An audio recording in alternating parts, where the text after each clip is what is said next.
Hey everybody, welcome to this video. So today what I really want to go through is the exact strategy that we use to reach out to influencers and actually get a response. And obviously once you have a response from an influencer, you have the ability to be able to ask them and use them and build a relationship with them to promote your product and drive sales.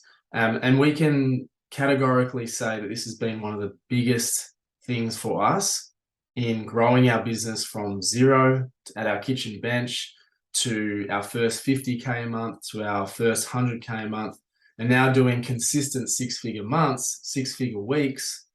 This strategy alone in isolation has been probably the biggest driver for our success. And so this is something that we need now teach, our clients in getting to their first 10K, their first 100K months.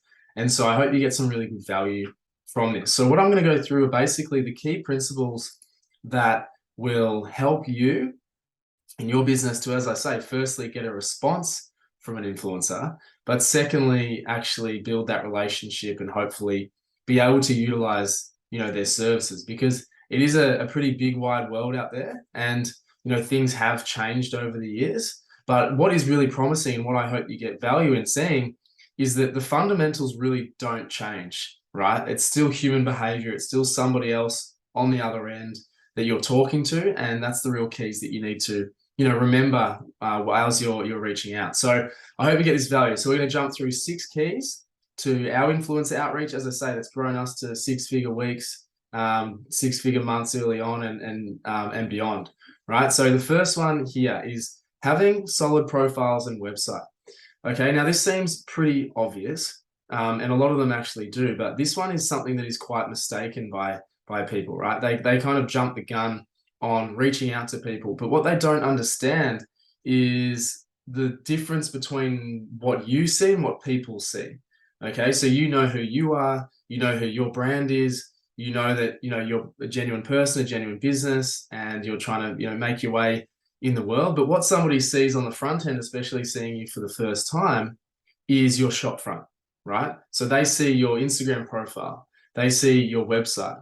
And if that's not up to standard or up to scratch or has a level of professionalism that they resonate with, then that's going to be the first kind of red flag for them. Okay. So what you need to do is be able to show who you are and what your brand is about, what it stands for, what you can offer your customers. Because if you're thinking a few steps ahead, when you have built a relationship with the influencer and they are promoting your product, their reputation is on the line too. What in terms of what they promote? Okay, so are you set up as a brand that they want to push people to, their followers, their influence, their revenue generators, really, right? Because they're sort of within their own business. And so you need to make sure that your profiles are solid, your website is solid before you even begin reaching out. How do you want to be perceived and what do you stand for?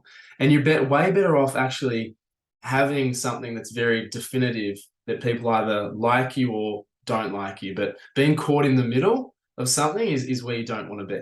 Okay, because what especially an influencer will see is your profile. They'll say, yes, that resonates with me, or no, it doesn't. You don't want to be kind of in the middle ground where you kind of blend in. So they're the first things you need to have in order, even before you actually begin reaching out to people. Solid profiles, solid websites, because as I say, that's where their audience and their traffic is going to be driven to, and they don't want to essentially look bad by doing so. All right, so have that down pat. Number 2 is have intent.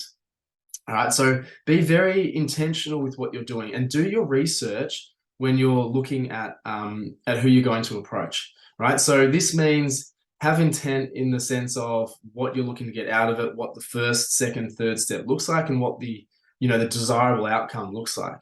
And when you're looking at influencers, do your research. Whilst in a sense it is a numbers game, and we'll go into that in a minute, you don't want to convey that same thing that, you're sending the same message or a similar message to 100 other people. Nobody likes that feeling. You've probably received emails yourself where it might have the wrong name on there or the wrong information about because someone's just copied and pasted. It's not a good feeling. So that is, again, an instant write-off if your information is either really generic or incorrect.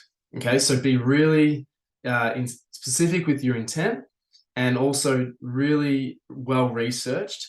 And at least maybe one or two things that are customized when you actually do eventually reach out. So be very sure that your information is correct and that you're taking care with your outreach. Okay.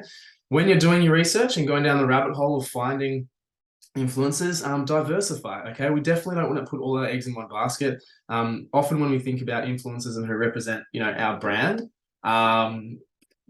like we might actually have somebody who's, really ideal to represent us. And that's completely fine. But we don't want to put all our eggs in one basket.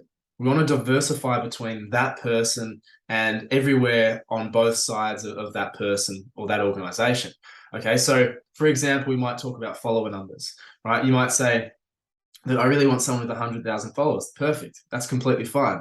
But what we want to have a really broad scope of people either side of that that has different interests. They have different niches. They might, or inadvertently, they have different audiences. Okay, so we want to hit up people across the board, because if you just firstly hit up one influencer, firstly, they might not even respond and you might not, get active with those guys.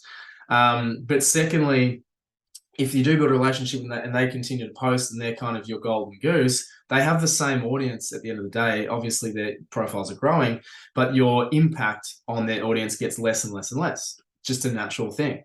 Okay, so you want to be able to diversify and be well researched and looking at different pockets and opportunities of niches that you can actually get into.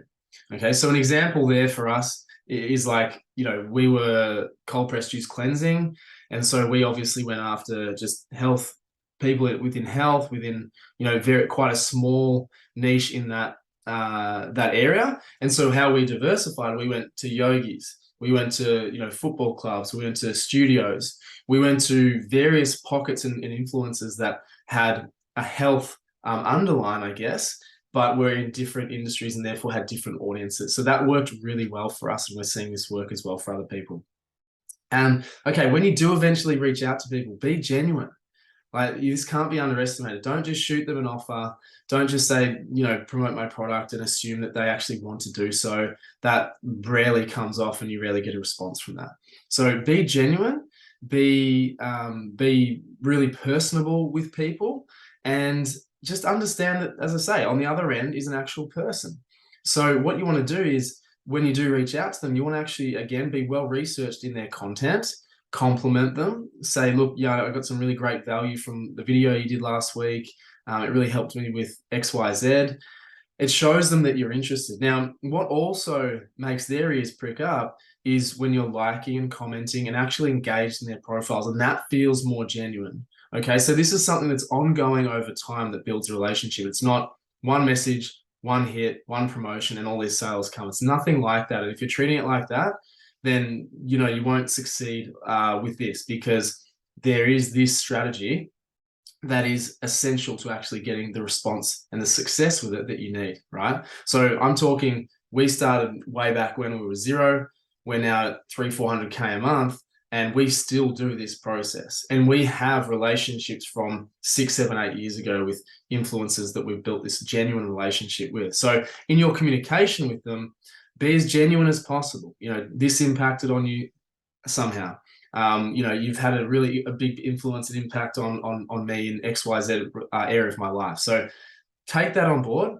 Be a real person. Don't stress too much about coming off as too casual or anything like that. That's in fact probably what they will resonate with. All right. So be genuine, build the relationship. And then once you have that relationship and they're responsive and things like that, just ask. Okay, ask in a really genuine way what you would like them to do, who you are, and again, justify it with how it would work well for them. Right. So what we could basically say is, after a number of messages or conversations, we might say, hey, I'm not sure if you knew, but obviously, we have a cold pressed juice business. We found it really helps our clients with their health and vitality. Given your area of expertise and your passions around yoga and health and wellness, like, we would love to be able to give you some product to try. Would you be up for it? Okay. So by being sort of clear and direct, but making them, by sort of telling them how they can implement it in their life and how it's going to benefit them, that is where the real power and mutual respect comes from, right? We don't want to be in a power struggle, I guess, where you're trying to give all this product away and it's desperate, kind of comes across desperate. Okay, you want to be in a mutual respective relationship, and that comes through building that relationship over time, and also commenting, liking, being engaged with their life. All right, and then you can genuinely say, "This is how I think it can enhance your life." If it was clothing, or if it was a candle, for example, or if it was something for their desk, it might be like, this is great for XYZ. So see how it can actually be customized into their life. And as I say, if you've taken a genuine interest in them, they will be a lot more responsive. Okay, so go for the ask, be confident in it, and don't get too emotional about it, because as I say, we need to have diversification. Some are going to say no, some aren't going to respond.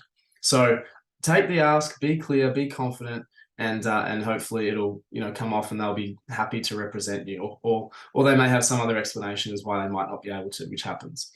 So number 6, follow up and continue relationships. So firstly, follow them up if they haven't responded. You can go across other platforms. They might have a Facebook page, they might have an email address, they might have something else that they're engaged on. Follow them up, and just see how they're going and checking in and whatnot. If you've sent them something and you haven't seen any content like that, follow them up again. How was the product?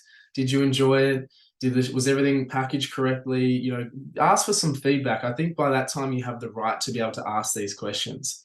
All right. And if they did, and you've got that mutual respect, as I mentioned, then they would be more than happy to give you some feedback and hopefully post for you. And then from that point, continue the relationship. Don't just kind of churn and burn with these people. You've obviously spent the time to be able to build the relationship and send them some products. So continue that on. I mentioned before that we've had a relationship for 6, 7, 8 years with some of these influencers, because we took the time to understand them and get to know them on a personal level. And that's honestly been one of the most pleasurable things about growing our business. Okay, so continue that relationship. Whilst we want to continue to find new people in new spaces, you can still give people product and use the same influencers over periods of time. And that always does give us a nice spike in sales as well. So, it's not over once they've posted, once, for example. So I hope that makes sense in terms of the actual process, the key fundamentals to actually making this work and actually getting a response. Okay. And it's pretty obvious that it needs to take some time. It needs to come from a genuine place of respect, and you'll get much better results this way. Now, I promised a couple of bonuses.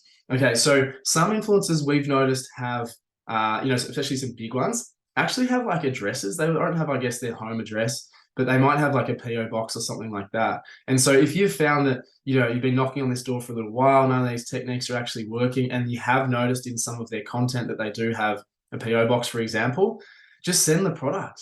Send the product with a personal note, again, saying something like, we thought this would be great for your desk or whatever, how it relates to them, and they'll receive it, and then hopefully they'll be able to respond, right? Or if it's been delivered, then you can send them another message and say, hey, just wanted to send this to you, thought you might enjoy it, thought you might get a lot out of it. Let me know what you think, So just send it if you've got the opportunity to do so. This is a small percentage of people that kind of have their addresses public, but it's certainly the bigger ones that might have that, where they just get packages sent to. So that's bonus 1.